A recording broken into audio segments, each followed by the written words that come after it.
Let's dive into a little bit more serious matter at the moment, because we've been referring to this at the start of this coffee break, the polling situation. I'm currently joined by Kathleen Frankovic, who is an important public opinion consultant from the United States. Welcome, Kathleen. Thank you. Thank you very much for having me. Yes, of course, because this is important for this topic. And next to you is John Puleston, a familiar face on SMR TV. You're the VP of Innovation at Lightspeed. Yes, I am, yes. All right, thank you.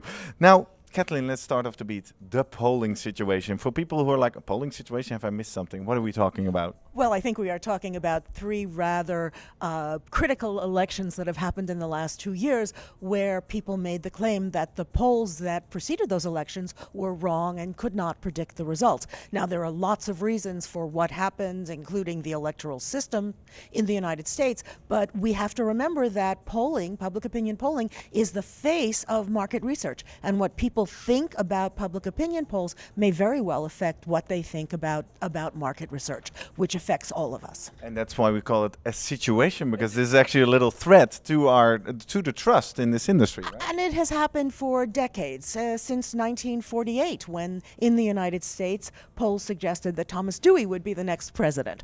It happened in 1992 in the UK, when polls suggested that Labour would win, and it did not.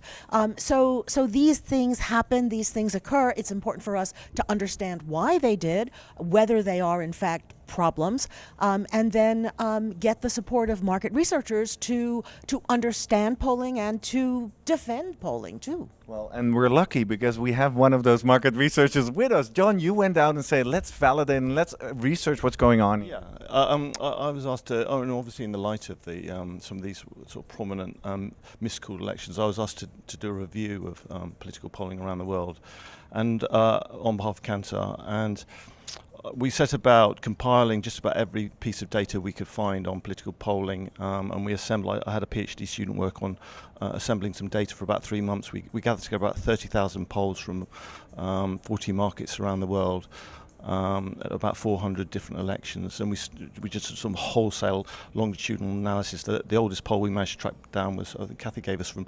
1936. And what we've done is some longitudinal analysis of that, looked at the underlying variation in polling. I think one of the biggest issues in the industry is there's no actual official standards for what defines a polling error. Every country has its own technique for measuring and defining errors, and so we thought that it was a very important thing. It was an issue raised actually by FIN at the public sort of standards committee level, that we should try and think about establishing some international standards for polling comparisons. And then because at the moment in the public opinion it's wrong because the wrong president won. Yeah, exactly. And I think there's a massive distinction between a polling error and a poll not predicting the results, because if, for example, a victory is won by maybe 1 or 2%, and it's quite common that two parties be that close in an election. An average polling error is around about 2.5%. So there are going to be times when those sorts of close elections, the polls won't predict the outcome, and unfortunately we've had 3 in a row that were very closely fought, and unfortunately in all 3 occasions they didn't quite predict the outcome. Although from a statistical point of view, from looking at it from a pure market researcher's point of view, it was within the margins. Within the margins, yeah, and if you actually look through the history of polling, you get polling errors crop up like random numbers in the history of time, and we just happen to have like 3 buses come along all in one go, in this case. And I think that I've come out of this process with tremendous respect for the polling industry and actually how good they are at doing it, and because we've done it quite an in-depth investigation of the issues involved in polling. It's quite a difficult challenge in some markets. Other markets are, for example, in a country like Australia, where everyone's forced to vote, it's actually quite easy to predict elections, because all you're having to work out is who they're going to vote for. Yeah. But in a market like America or the UK, where only 60 or 70% of the population vote, you've got a double challenge of actually trying to work out whether they're actually going to turn up and vote, not just who they're going to vote for. And that does compound the error. And when you look at things on a really global level and separate out the polls with high and lower turnout, you see that they're inevitably going to have harder challenges in predicting polls with lower turnout. So what I've been able to do with this data is actually have a slightly more objective viewpoint of the whole situation, I hope. Yeah. And you found that actually most polls are right. Yes. However, Yes. public opinion feels different because somehow in the CNN news flashes, it doesn't say the polls can predict who's going to win because it's within the error margins. They actually say it's going to be this one or the other. So, Kathleen, why is it important for this industry to actually start addressing this issue? Well, I think that first of all, we have a media that is going to perhaps report polls inaccurately and wrongly. SMR has taken a stand on this too. It worked with WAPOR, the World Association for Public Opinion Research, and the American Association to establish an international course for journalists to understand polls and understand what they can mean. John's study shows that in the middle of a campaign, the polls, if you look at them as predictions of the outcome, they are not very good at all. So they get worse and then they get better. So it's important to train the media. It's also important to give the polling community a chance to be right, and that means hoping that governments will limit the regulation of polls. And there's another initiative with SMR working with WAPOR again on doing a study of the freedom to publish polls before an election. So far, we've gotten good information from 94 countries. In just about half of them, there are restrictions in publishing poll results before an election. And in 18 of them so far, those restrictions last a week or more, which gets to John's predictive area. It's not very good a week before. So countries are setting up public opinion polls to fail. Well, that's a really important point is that the closer you conduct a poll before an election, the more accurate it's likely to be because you're removing the noise of the campaign activity. You know, for example, a news event will happen that might sway the end result.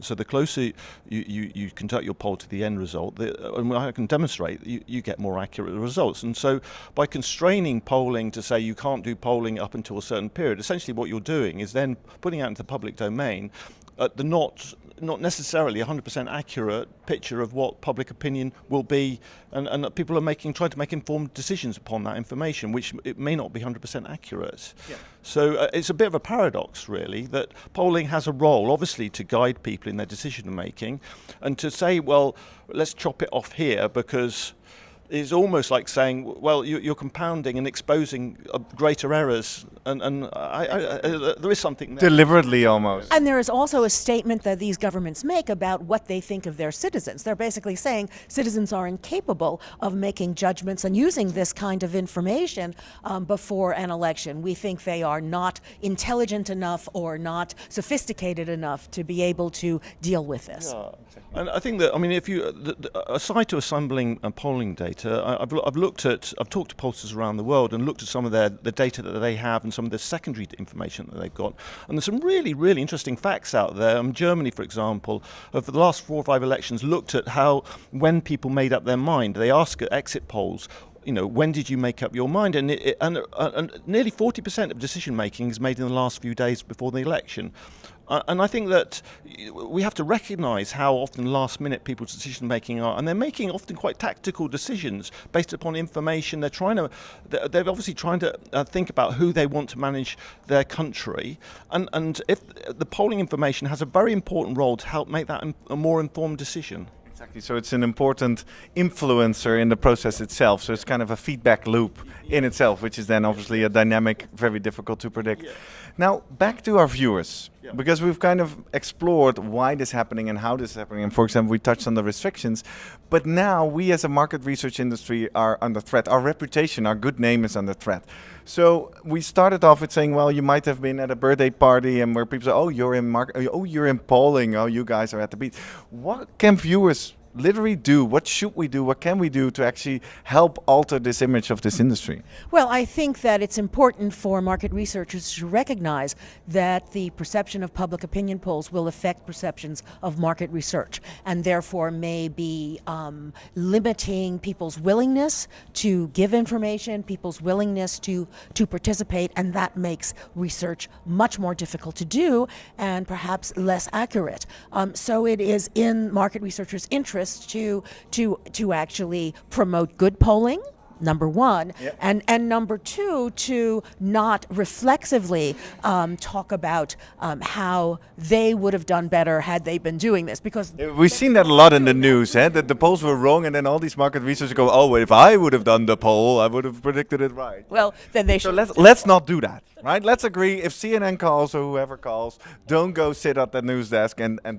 We could have done. I was going to say, I think that we could have done better. One does. I find it slightly annoying. I think that I think understanding why there are differences in size of errors is really important. Establishing standards in what is an average error, so that people understand that the error. I mean, a 2.5% error margin.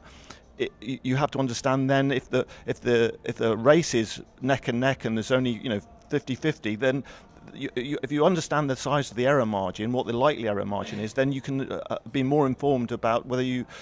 It's basically too close to call. Yeah, exactly. And I think that the way that we handle and deliver the information to the journalistic industry, I think we need to be very careful about identifying the boundaries of the error. I think there's some really great improvements recommended by the British Polling Council on transparency.